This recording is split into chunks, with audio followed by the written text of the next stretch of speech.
We've come back to White Springs today. We've sat on the new canal, peg 10, probably my favourite peg on here. I loved this little area, 9, 10, 11. Brilliant pegs, especially for the method we're going to cover today. We've had a few hard frosts now the last couple of days. Even though we haven't had a frost this morning, but it's still cold, you can see your breath. The water's freezing cold, I've dipped my hand in, I wouldn't want to fall in. So what we're going to do today, we're going to cover probably the most deadly winter tactic, which is dobbing, mugging, whatever you want to call it. Basically, we're going to be fishing to cover along the margins, across to the island, but with no feed. We've got a couple of rigs, 3 rigs set up, 1 for the bottom and 2 slightly shallower. Bait-wise, we've got literally a matchbox full of margats, hardly nothing. A couple of reds, couple of whites. So it's just going to be a case of locating where the fish are, look for those liners when you find them, and then you can give them the different rigs and try and catch them that way. So what we'll do, I'll show you where we've plumbed up, where we're going to fish, look at the rigs, and then we'll do a little bit of fishing. I think if we can catch today, you know, 4 or 5 carp, they're nice fish in this lake, mainly carp, a very odd F1, but mainly carp. I think we'll have done well just to get a handful of bites today. So let's quickly ship out. I'll show you where I've plumbed up. You'll always want to plumb up just so you've got an idea of the depth where you're fishing. No good just setting a rig, because this peg is a prime example. If I go to my right, it's literally 2 foot. I move 18 inches to the left of that and it's down to almost 3.5 foot. So you've got to plumb up, find your depth, because on this canal especially, even dobbing on the bottom can be a brilliant tactic. So let's show you where I plumbed up now, and then we can go from there. So we're just going to start by plumbing up, just to get a gauge of how deep the peg is and everything. Just got a simple little rig on there. I've got a 0.25 slim, a couple of 11 strung out. That's an 017 mainline, little 4-inch hook length, about 13, and an 18 SLWG. So let's quickly just ship across to the island, and then you can see that it plumbs up a little bit all over the shop, but there is a nice little, probably 8 foot there, where it's all quite consistent. So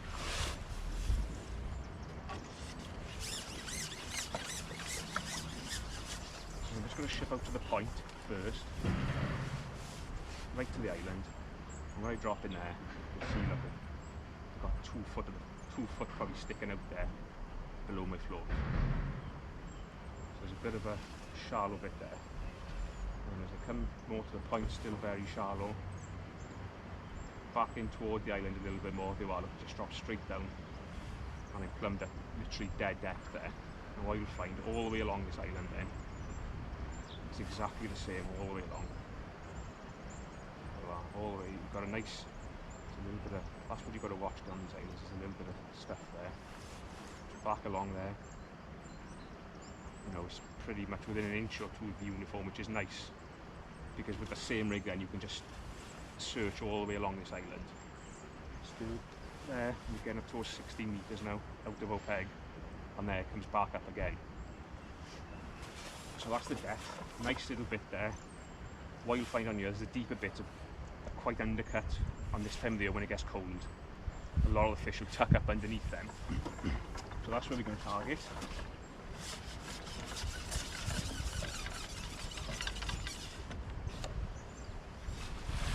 And where we're also going to target is down the margins. Now on this lake, you've got like these wooden platforms, and then it goes back to bare bank, and then another wooden platform.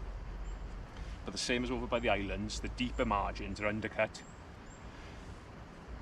And these can be, well, sometimes they're even better than fishing against the island. So we'll have a little plumb up along these islands now, just along these margins, just to show you what sort of depth. I've already had a quick plumb and it's almost identical depth to where we're going to fish over there, which is brilliant. So I'll just show you the edge now.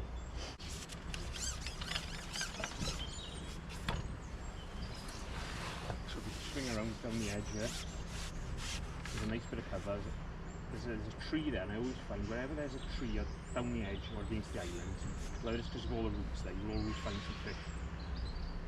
So there you are, literally, well, half an inch difference. It's quite nice there, and it just goes off further out you go over. I'm pretty sure there'll be an odd carp tucked in underneath the bank there. So that's another great place, and we've got 2 or 3 of those little gaps. So we can search along through the day. Right, we'll quickly go through the rigs. Very simple. I've got 3 rigs set up. I think the deeper it is, the more rigs you'll have set up. Today is about just under, well, I'd say about 3.5 foot, maybe just over where we're fishing. So it's all about nice balanced tackle. We're fishing for quality fish, but you still want that little bit of finesse, I think. So I got some white hydro in there, 0.17 mainline, and then I've just got, for fishing on the bottom, a little slim 0.25, 2 little back shots above that, and then I've just got strung out 11s all the way down to a 4-inch hook length. That's 0.13, and that's an 18's SLWG on there. So that's just over 3.5 foot deep. So I've got 2 rigs now for fishing off the bottom, so to speak. Both exactly the same, but just different depths. So I'll just show you. Again, white hydro, 0.17, and I've got a tiny little AR on there. That's the one of the small ones. And then I've got 3 number 11s down the line. Again, 4-inch hook length, 0.30, and the same hook. And that one is probably set up to fish probably 8 inches off bottom, but I can move that around, you know, through the day. They're not fixed at that depth. Then I've got another one then, all exactly the same again, all the same stuff, little same float. This time I just got 2 number 11s underneath and 1 shot just pushed under the float, and that one's to fish 2 foot, but I've got a long enough lash so I can slide it up and down as I want it. So 3 really simple rigs, nicely balanced. We're going to be fishing for carp today. You might get an odd F1, but this is more of a carp thing, this is. So really simple rigs. With our one we plumbed up on the bottom, we can literally fish 7 or 8 different spots with that. And then I know where the shallow water is out there, so I can use my little shallow one to dob over that. Then I've got my deeper one to fish the deeper water. So we've got everything covered. Bait wise, like I said at the start, I bought that few maggots from the shop. They didn't even charge me, so that just shows how much bait we've got. I reckon, you know, couple of 100 maggots, whites and reds mixed. Reds I normally go for, but on their day whites can be brilliant as well. So let's just have a little ship across. We start on the bottom, try and locate some fish. When we get a few liners, maybe an odd mist bite, then we can look to pick our shallow rigs up and then catch them out. So let's get comfortable on our box, ship across, see if we can catch a few big old White Springs carp. Right, so we're just going to start now. Just going to start with my tech rig, like we looked at earlier on. I'm going to start with 2 red maggots. Normally just start in front on this leg. I've got a little bit of experience on here, so I know, I got a bit of a heads up. So, but this will be the same on any other venue you go to. It'll be a tunnel barn. That's another one we drop a lot of fish, this sort of method, but everything there's just a little bit more refined than what I'm doing. Slightly lighter lines and smaller hooks, but the principle is all the same. I'm going to ship out now, just to that little drop off where it goes from that shallow water to that slightly deeper water. Well, my mark, and what I'm going to do is I'm going to lay the rig along the bank, lay it across, and then pull it in. What I want is that hook bit to stay falling through the water for as long as possible, just to catch the attention of the fish. I don't want it falling in from my side into there. I want it falling across the bank, because that's what them fish are. They're just tucked in underneath that end of the cut. Just have a little look there. Might be a little bit slow to start, but sometimes through the day this can become a brilliant line. On this, well, this and most other venues, dobbing is a brilliant way to start a session, and then mid-match you might catch a few over a little bit of feed, and then I find, especially on your late on again, you can go back to where you dobbed a few early doors, and you'll congregate back there again. It's a really nice way just to get yourself off the mark. You're not putting feed in anywhere, so you're not putting any pressure on your peg. Now, just lift that back out again. Lay it back in. Push that rig up against the grass.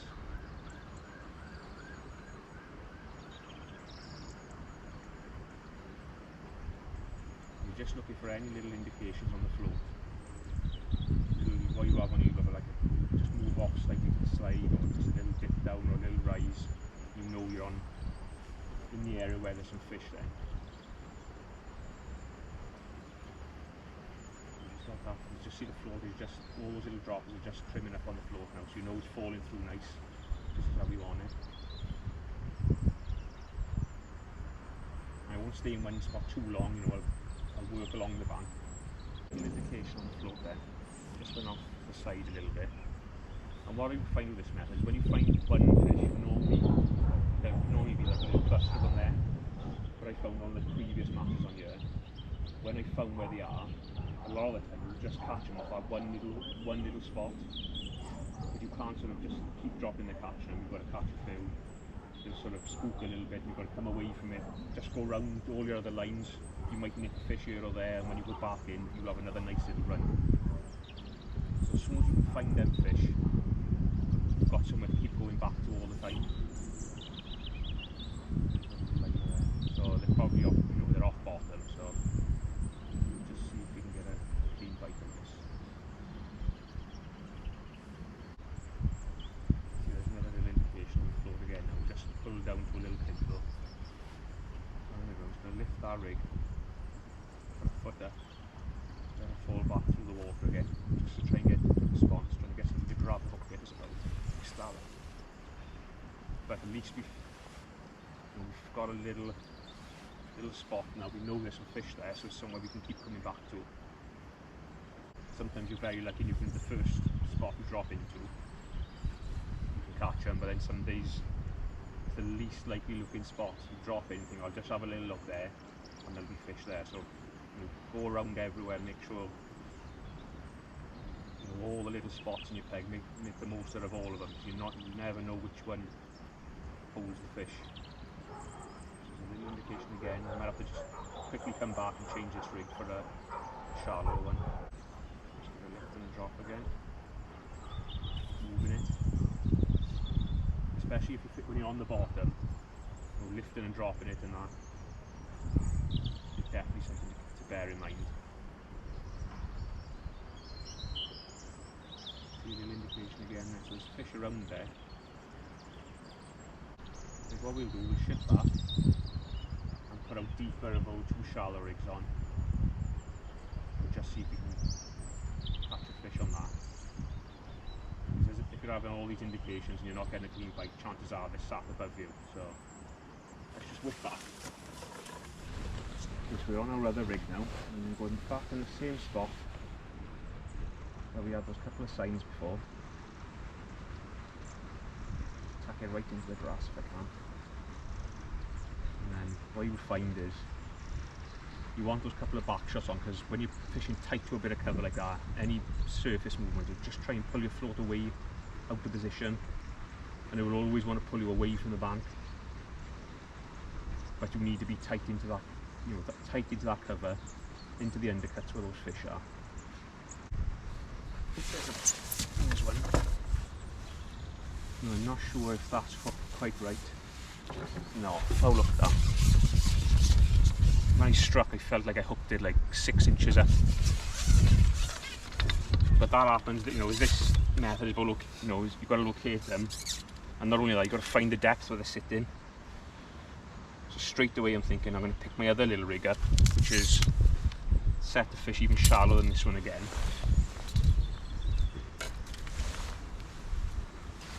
One. So that should be set about right that one now.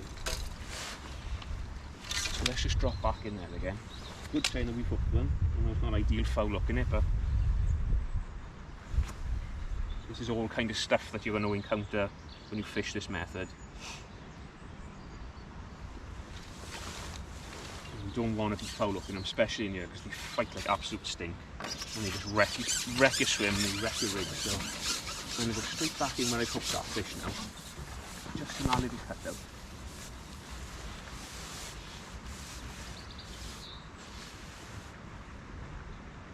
Just let it all fall in again. Got those little tiny shots there, so you have a nice drop of those maggots. Try and catch the fish's eye. It's just trimming up there now. Whoa, went straight under that thing. That went straight under. Just picked a bit of rubbish up on there. So I'll come back, take that off. And if I miss another bite again, what I'll do, I'll shallow up another 3 or 4 inches and then drop it. So we've just got our other little rig on, our old shallow one. We just missed a bite on it. Just going to push that back in there. We foul up one there, and we've just missed a bite in 2 drops, so it's all good signs. Just a case of now finding where they're sat. Oh, little indication then again. Just lift and drop our rig. Bit of movement. Is he out? He's out. That was a lovely little dink. Just a quick little job. And what you've got to watch on this, when you fish into undercuts, when you hook them, don't mess about them too much. Get it back, because look, he's trying to go back in there again. Come out from there, boy. He's still over by the island. Huh? Keep it low, get him straight back to you as close as you can. He's out now. So that was perfect. We went in with the bottom rig, got a few indications, no clean bites. Dropped in with our slightly deeper mugging rig. Foul hooked one. Put this next one on, missed an odd bite, and then he's got a little dink and got one in the mouth, clean as a whistle. And all the bites have just come from that one little spot, which is a lot of the time you'll find. Like you can go around all these places thinking, oh, you know, I'm bound to pick them up here, there and everywhere, but you've just got to find that little honey pot, and when you find them, you can just keep visiting that spot through the day. It's a good fish, that is. Oh, it's a big mirror, I think.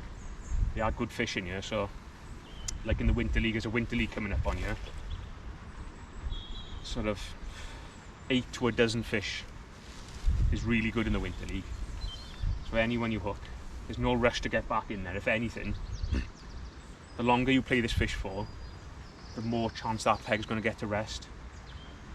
So if you've got this in really quick, drop back in, they're all still sort of spooked by the way, like you see this one tore off under the bank and everything, so they'll just congregate back there if you give them enough time. So I just want to make sure I get everyone in.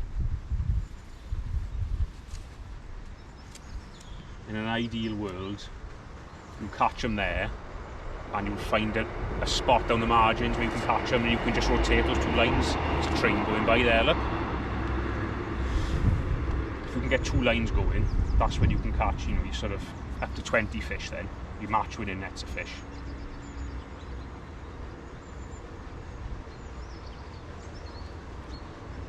One thing in here is they fight like absolute billio. And I've done it myself in Winter Leagues on here, where you get a little bit carried away in your feet and you start giving them a bit too much and they end up just dinking you off. So just want to make sure everyone ends up in the net.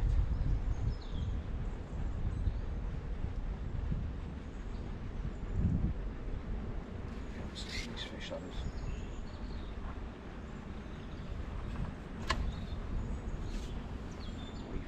Even now on the inside they'll try and snag you up. Just keep an eye on what they're doing. Big one, look.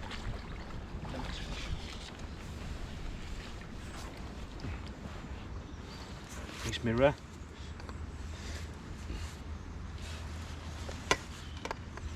And he's hooked in the bottom lip. So what he might have done is drop down to pick the hook bait up. So what I'll do next drop, because we did miss a bite as well, I'll shallow this up again. So that's the sort of stamp we're looking at. Nice fish, good weight builders, freezing cold. And pop him back.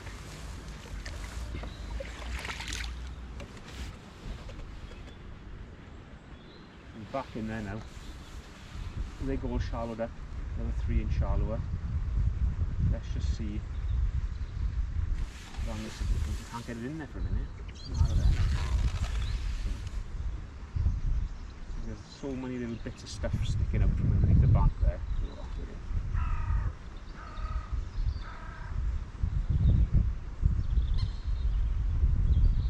We're 3 inches shallower, and we've only got 2 little dropper shots on now. There's a bite. Flew under that. There's definitely a little honey pot of carp in there. Perhaps we even now, like, really that should have been hooked in the mouth, that, the way he went under. So we'll see what happens, and if we miss another bite I'll come back shallow up. There it goes again. See, I've missed 2 in a row. I'm going to give it one more chance and I'm going to shallow up again.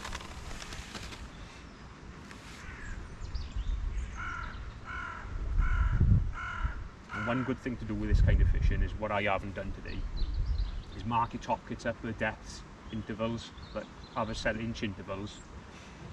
That way when you find the depth of the fish, where they're sat, you can always go back, you can move up and down, but you can always go back to that depth where you found them. And it's good for like future reference. If you ever come back on here again, and you thought, well, last time I was here, I caught them all at 20-inch. You've got the jump on it then. You can go straight to 20-inch rather than locating the, going through all the different depths again, like what we've done this morning. So just like keep a little note of the depth you caught them. But if you do like catch one, like we've lost one, caught one, missed 2 or 3 bites, and then if you stop getting bites, like come away from it, don't keep plundering the same little bit. You're better off going elsewhere, just leaving them grouped back there again. So from having 2 bites literally on the drop, so can't get a bite there now. So I don't want to stay there too much longer.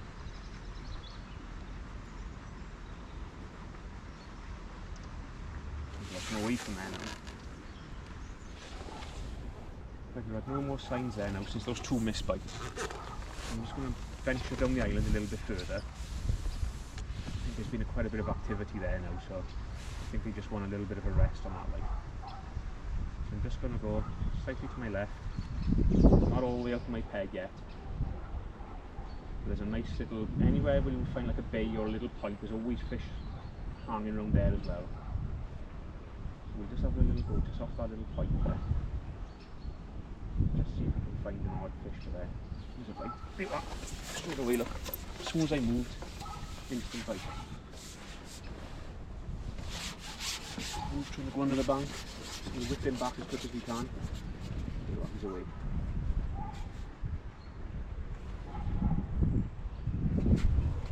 What you've got to watch on these kind of pegs, they don't go around the back of the island. Go waving up. Nice fish. Oh! Common this time.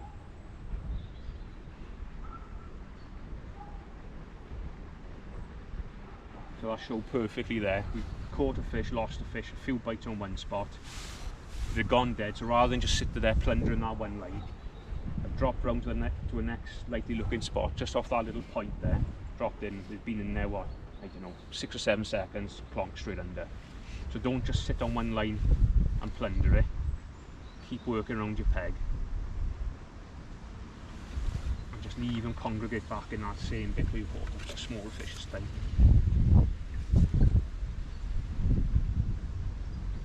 I think we got the depth about right now. We're 3 inches shallower than when we caught our first one.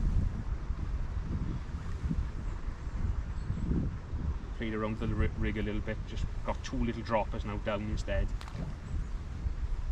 Nice fish of 3 or 4 pound. Fighting machine. From there, boy. Come on then.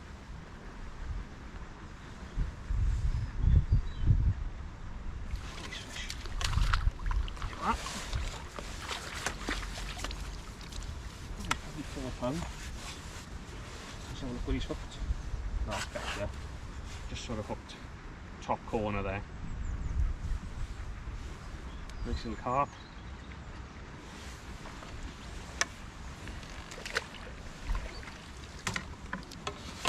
So what we'll do now, we'll drop back in on that spot, try and catch another. If we don't, we'll go back to our original spot, and if that don't work, I think we'll have a little look in some of these margins.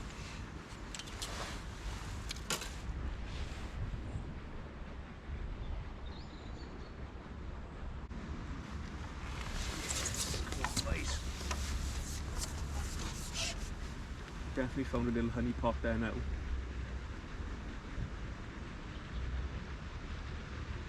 Where's he going? And what's nice is, we're a little bit into the session now. Like we started in front of us, caught that one, and we've only gone a section to our left, and we've found a little nest of them. I've still got another section and a half to go. What I don't want to do is go straight like to the boundaries of my peg and push them away from me completely. I want to start in front and then just work my way left or right on this peg left, because we're on the point of an island, but we've still got another section to go yet if we need to. But as it is now, there's some fish right in front of us, which is quite nice. This one's having a bit of a, we're off on a bit of a tangent down there somewhere.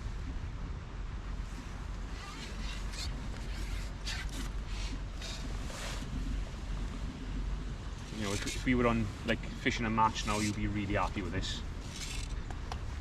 Some fish in your, there's some fish in your peg. You know, the bites are, now we found our right depth, like 20 inch, the bites are lovely and clean. Nice fish. Oh, he's popped out in the net, so there you are. Another one, probably 5-6 pound again. Pop him straight back. It's just starting to come together now.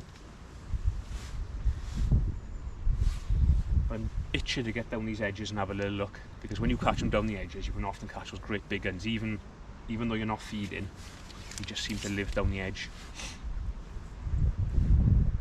And I won't be surprised if it's the same depth will be the key down the edge as well, the same depth as where we're fishing there now. So what you want to do now is just, you know, take a note of how deep it is, keep that on the back of your mind, because as the session progresses, you know, you might want to change depths up and down, but you can always come back to that as a marker. So like, I haven't marked my top kits, but one thing I do is have a little bit of tape in my box. Now I've found the depth, I'll just mark the depth with a bit of tape on there as a nice little reference, and I can always come back to it. Right, I can't wait no more. I'm gasping to get down that edge there. There's a nice bit of a tree, just, well, not a tree, a bush, just in the water. So I'm pretty sure there'll be an odd fish mooching around that. If we can just find another little spot where we can just keep picking an odd fish off and then just rotate our lines, they are the days you have the match winning weights. So let's just see if there's one mooching about down there. Just take my elastic back up.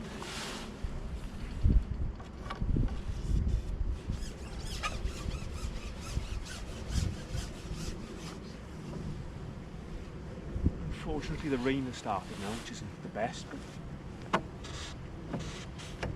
let's just see. Just lay it in, let it fall through past that tree. There's a bit of stuff under the surface, so I won't be able to go right next to it. Let's just see if we can get a little bite down there.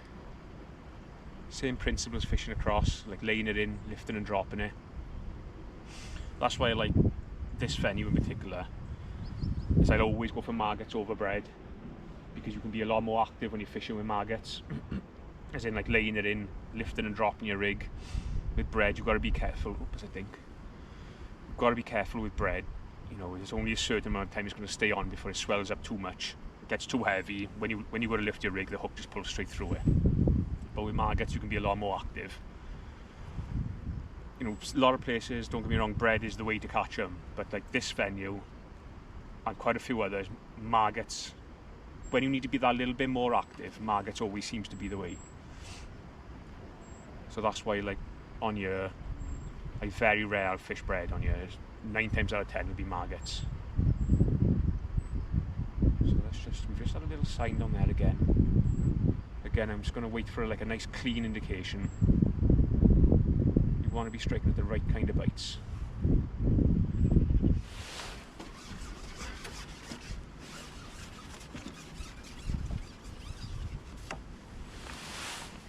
What I'm going to do, I'm going to put my slightly deeper dobbin rig on. Perhaps they just sat below it a little bit. Let's just pick this one up. Probably 10 inches deeper, this one. Let's just see if this will do the job. Oh, there's a bite. There's one. Just on that deeper rig, look. That was nice, that was. Put a bit of pressure on him. Try and get him away from that bit of a bush there.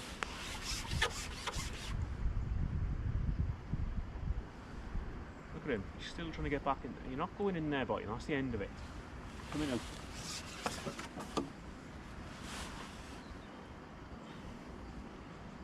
Just keep the pressure on him all the time. We don't want to rip their heads off, but we want to be quite firm with them.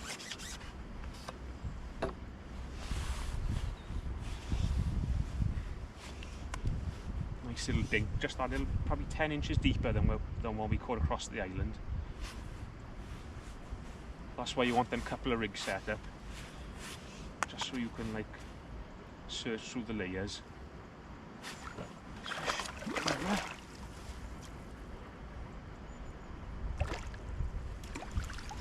He's hooked right in the middle of the top lip, that one. So we could probably go a little bit deeper again. There he is, look, lovely fish. They're nice fish in here. Everything in this place is just in mint condition, and he fights like mad. So what I'm going to do, I'm just going to go a touch deeper again. I just feel as if that wasn't in the right place. Oh, straight away, look. Absolutely instant that was. Just gone that 3 inches deeper. I'm sure I just took that before that floated even had time to trim up tidy. He's probably like, where's he going? He's going up down the canal somewhere. Sun's in my eyes, I can't see nothing. Back you come, old boy. So again, just nice and firm with him, not ripping him off, but trying to get in control. Nice fish.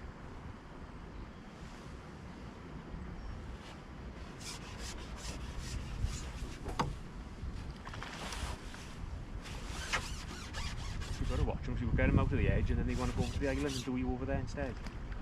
He's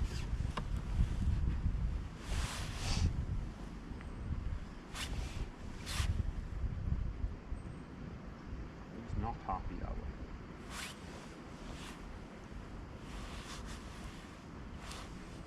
Well, that colour has dropped out of the water. This is the sort of time now where this fishing, dobbing and feeding no bait, just going on more like visual aspect of it. Just locating the fish, don't need to feed them. Most of the time they're not even interested in feeding, you just need to put a hook bait in front of them. And that's all you need to do a lot of the time.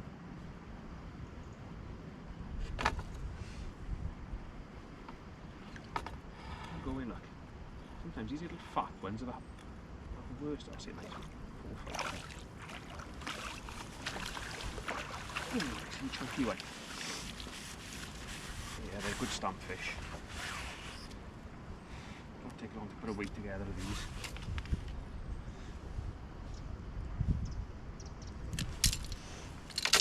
Good condition again. Oh, bite. Fat then. Nice fish. Okay, so we've had a few down the edge, but same as over there, you'd have a few and it's gone. So rather than sitting there plundering for nothing, I'm going to go back to the island, see if we can have a nice little finish to the session. This is something, you know, if you're fishing a match, you want to be doing like rotating your lines, not just plundering. So let's just go back over to where we had those 2 fish across the island before it went a bit funny over there. So, double red maggot again. Back on our 20-inch rig.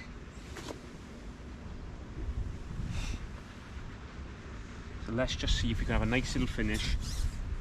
We've had quite a few carp as it is, so let's just nip across there. Let's just see if they're still over there.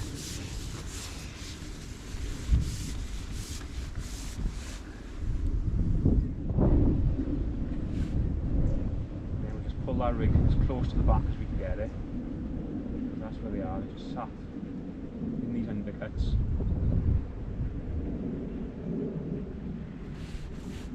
Bit of a wind on it now, so we have to just hold on to those back shots. That's why it's always nice just to have them back shots on. What it might be a case of now is because we've caught some fish there, like I said earlier, we haven't been right to the boundaries of our peg yet. We've still got another section behind us. So as we come into like the end of the session, now's the time probably just to move down to the limits of our peg. We've probably pushed a few fish down there now, where they probably just backed off away from the pressure. So let's just go down there. So you know, that's as far as we can go now. And if it was a match, we'd be halfway between us and the next angler. So let's just see if they've just backed away from that bit of commotion and pushed right down into this furthest bay. Because when we start catching them here, there's no going back really, they're only going to push further that way now. So you want to try and hold off doing this for as long as you can. This is something you'll want, like we are today, coming into the last half hour, just for that last gasp run of fish.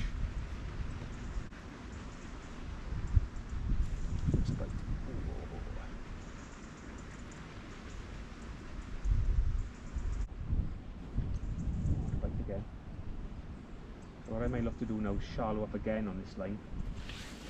I've just missed 2 bites in a row there, so I'm just going to shallow that up another couple of inch.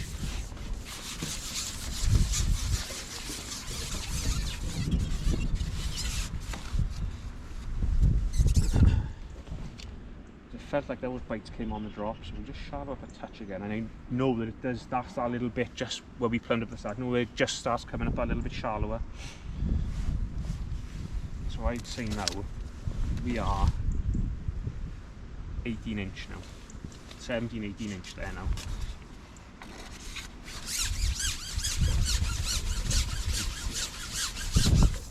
This wind's making it a little bit tricky, but let's just see if we can get 2 more to finish the session on.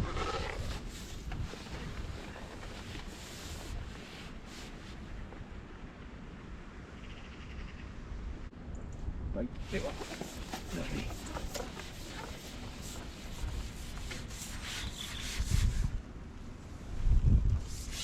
That couldn't have worked out much better.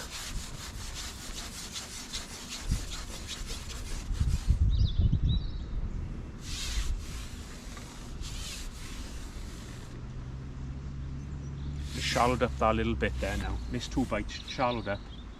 Back in there, clean as a whistle that bite. We've got another carp on.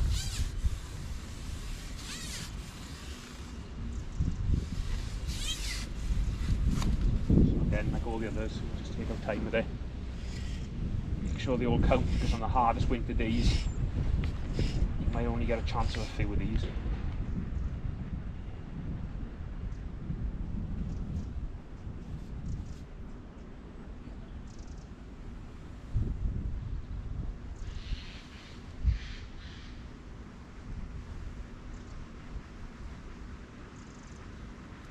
Banging away there.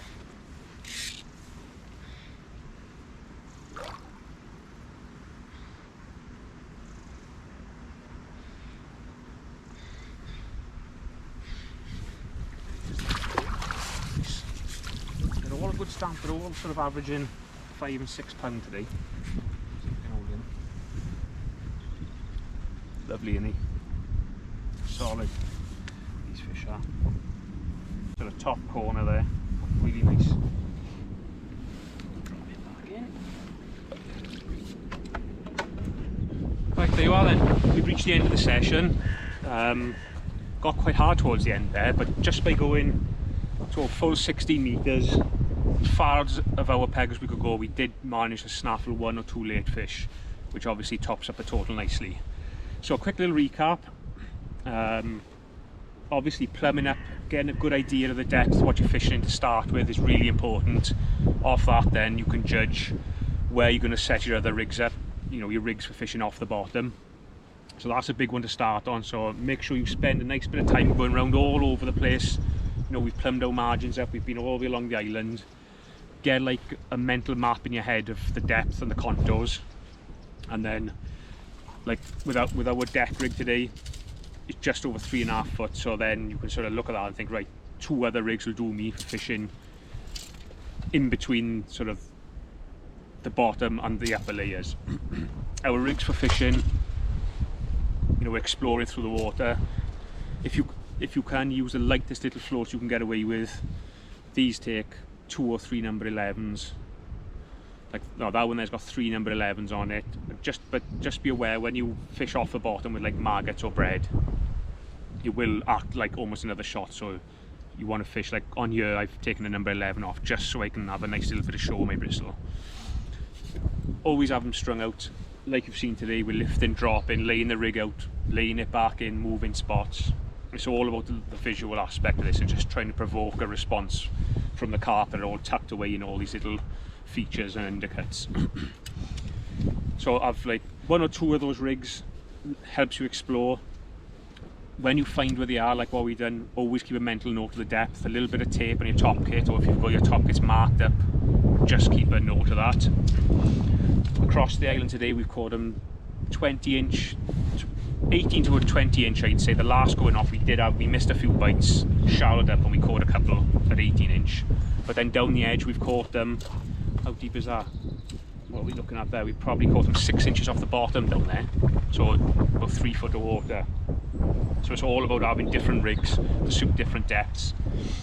Another big lesson from today is don't plunder one line. We've caught a few on one line, indication stop. Don't just sit there and sit there and sit there, think it'll go again. Come away from it, leave them alone. Like we've done, we've dropped in the edge, we've caught 4 or 5 in the edge. We've gone slightly to our left, caught 3 or 4, and then we've ended up at 16 metres and caught 2 right at last knockings to finish off on. We touched a little bit on it earlier on, but this venue in particular, on this lake, we're fishing for carp. Bread can be brilliant, it can be a brilliant bait, don't get me wrong, but the way I like to fish it, keeping active, lifting your rigs out, dropping them, maggots are always a winner for me. Just because they're more durable, they stay on the hook, you get a nice fall. If you want even slower, use 2 dead maggots rather than 2 live maggots. And then it's just a case of making sure every fish counts. Rotate your lines, keep messing around with the depth through the day. It will change. You won't just, you know, catch at one depth all day. You probably have to go a little bit deeper, a little bit shallower. Just all those little things will help you catch more fish on like rock hard winter days like we've had today. I was a little bit dubious this morning, thinking, are we going to catch anything? But in the end, we've probably caught, I don't know, 15 carp, which will probably go on your 60, 70 pound on 30 or 40 maggots, literally 10 pence worth of bait. So I hope you can get a few tips out of that, put it into your own fishing. If you've enjoyed the video, it will help me massively if you can hit the subscribe button, even though I can't say it. Just helps the channel grow, and then I can get out. The more it grows, the more I can get out and do a little bit more video content. So I hope you've enjoyed. I'll see you on the next one. Hopefully we'll get a few more live matches lined up pretty soon. We've got some Fish South qualifiers coming up, and we've got some Guy Rogers qualifiers coming up, so I'll do my very best to get them recorded. So I'll see you on the next ones.